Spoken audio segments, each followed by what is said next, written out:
تو وہ بیٹھ گئیں، کچھ صحافی حضرات نے اس کی ویڈیوز وغیرہ بھی لگائیں۔ کیا کہتے ہیں، کیا ناقص مٹیریل کا استعمال ہوا؟ اے سی صاحب کو نوٹس دینا چاہیے، کیا کرنا چاہیے؟ دیکھیں یہ ہم ایکسپرٹس تو نہیں ہیں، ناقص میٹیریل کا تو ہم دعویٰ نہیں کر سکتے، نہ ہی ہم کوئی الزام لگا سکتے ہیں۔ بہرحال جو وہاں صورتحال پیدا ہوئی تو اس سے تاثر تو یہی ملتا ہے کہ میٹیریل ٹھیک نہیں تھا، پراپر ایس او پیز سے اس کا کام نہیں ہوا۔ یہ جب میں آپ کو یاد دلا دوں کہ جب یہ پلرز کھڑے کیے جا رہے تھے اور سریے لگائے جا رہے تھے، تب بھی ہم نے تصویریں لگا کر اس پر سوالات اٹھائے تھے کہ کیا یہ میٹیریل اسی طرح کام کرتا ہے؟ تو کمنٹس میں بہت سارے انجینئرز اور جو ہے ماہرین نے یہ اپنی رائے دی تھی کہ یہ بالکل ناقص طریقہ کار ہے، اور اس طرح کبھی بھی دنیا کے کسی بھی ملک میں اس طرح کا کام نہیں ہوتا جس طرح کا کام یہاں پر ہو رہا ہے۔ تو افسوس افسران آتے رہے، وزٹ کرتے رہے، تو سب انجینئر صاحب بھی وہیں موجود تھے، ان کے سامنے یہ کام ہوتا رہا، لیکن کسی نے کوئی نوٹس نہیں لیا۔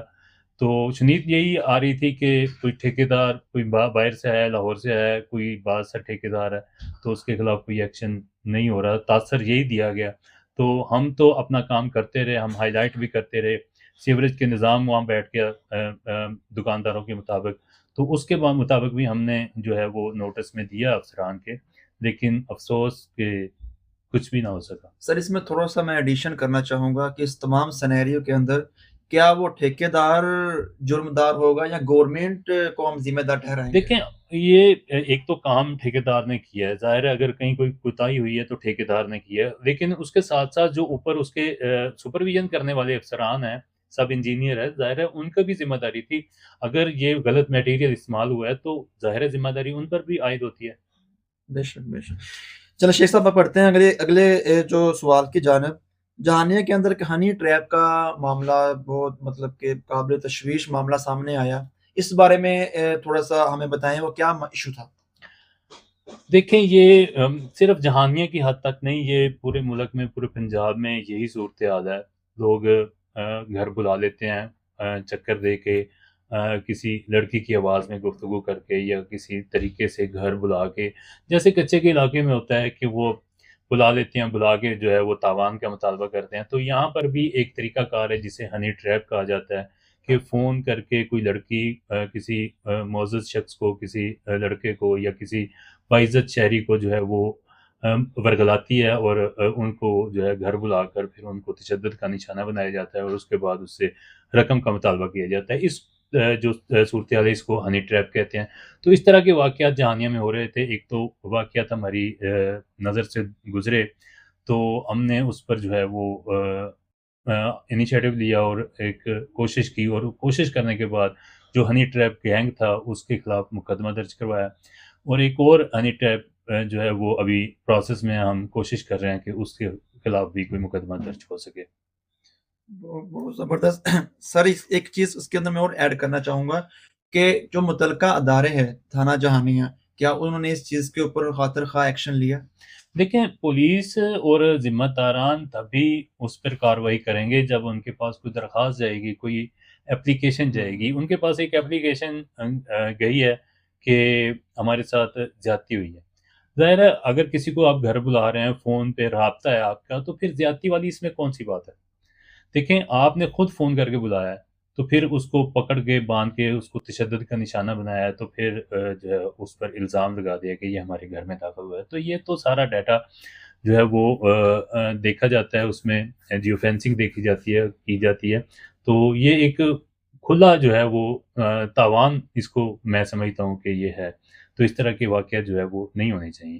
سر گزشتہ دنوں جہانیہ کے اندر 2 سوسائڈس کا معاملہ بھی ہوا، اس بارے میں کیا کہتے ہیں آپ؟ دیکھیں یہ ہمارے معاشرے میں ایک عام روٹین بن گئی ہے۔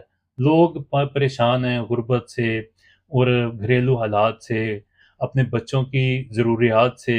دیکھیں ایک والد کو جب ایک اس کی بیٹی فرمائش کرتی ہے کسی چیز کی اور وہ نہیں لا کے دے سکتا، تو اس سے بڑی میں سمجھتا ہوں کہ کوئی بھی اس کے لیے شرمندگی نہیں ہے۔ تو اسی طرح لوگ جو ہیں وہ غربت کے ہاتھوں جو ہے وہ مجبور ہو رہے ہیں۔ تو یہ عام ایک روٹین بنتی جا رہی ہے جو سوسائڈ کی۔ تو میں سمجھتا ہوں کہ حکومت کو اس پر جو ہے وہ دیکھنا چاہیے، اور ملک کی حالات جو ہے وہ بہتری کی طرف جانے چاہیے۔ بہت زبردست شیخ صاحب۔ پاکستان میں جو متوسط طبقہ ہے جو کہ